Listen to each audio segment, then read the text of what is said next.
Hey everybody, welcome back to my channel, Green Glow Gourmet. I'm your host, Roxanne, and for tonight's recipe, we are going to be making Spanish quinoa. I'm going to make it in the Instant Pot, and there's a couple different ways you can do this, and you can always adjust the recipe to the way you like it. So I'm going to give you the ingredients, and I will tell you what changes I made along the way. So it calls for a half a cup of chopped onion. I cut up spring onions, half a cup of chopped green bell peppers. I bought the mixed peppers, red, yellow, orange, and green that are already cut, and that is what I'm gonna use. I'm gonna use a half a bag.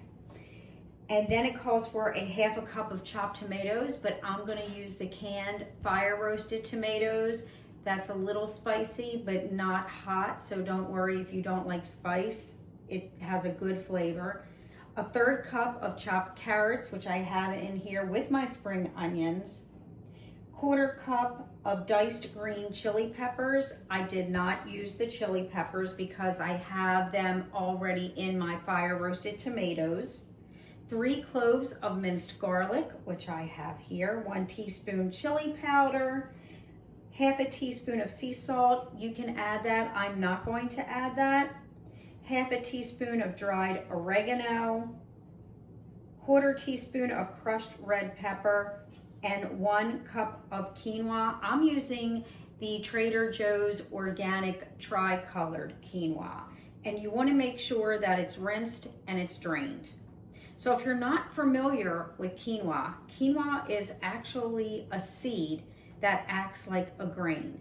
And it is a complete protein, which means that it has all of the essential amino acids.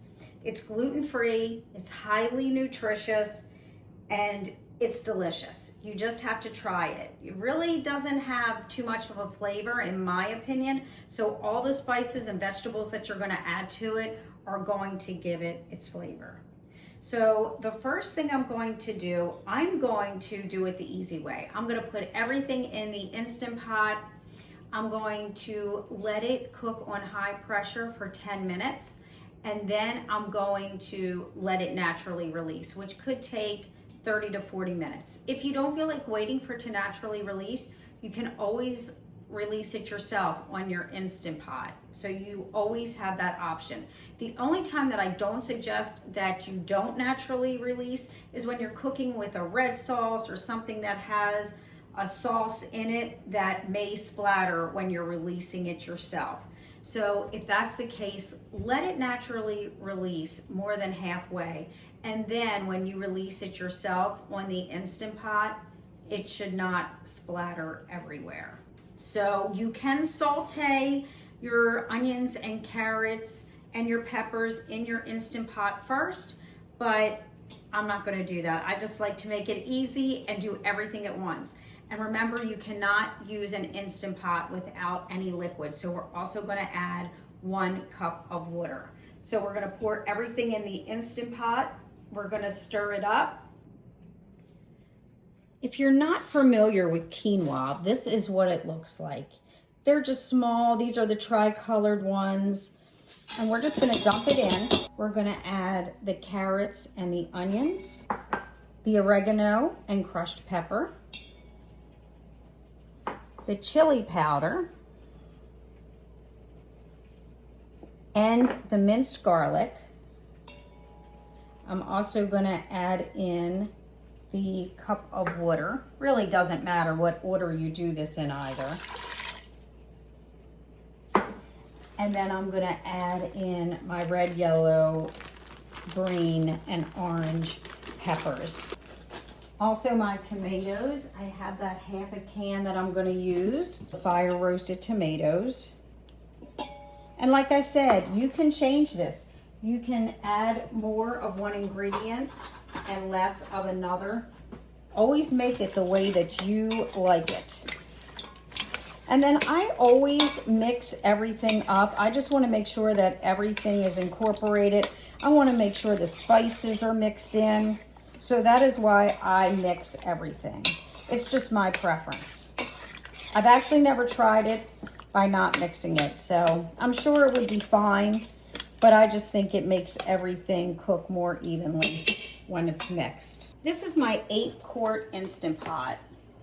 If you're not familiar with an Instant Pot, I think they're the best appliance, one of the best, one of my favorite. I use it a lot because it's quick and easy. You set it and forget it. You don't have to keep an eye on it. You just put the lid on. You press pressure cook. I already have it on high, and manually there's a plus and minus. So I am just going to manually reduce this time to 10. It's going to beep to let me know that it's going to start coming to pressure. So now you know that it started. It says on, and we're going to let it go for 10 minutes. So it's all finished now, and I let it naturally release for about 45 minutes. The lid came right off. So now we have to try a taste. This is very good. I don't think I need to add anything. If you think you need to add salt or any other spices for yourself, please do so and let me know what changes you have made. If you're interested in learning more about adding plants to your diet, please go to my website and visit www.greenglowcoaching.com. Here's to a healthier you. I'll see you next week.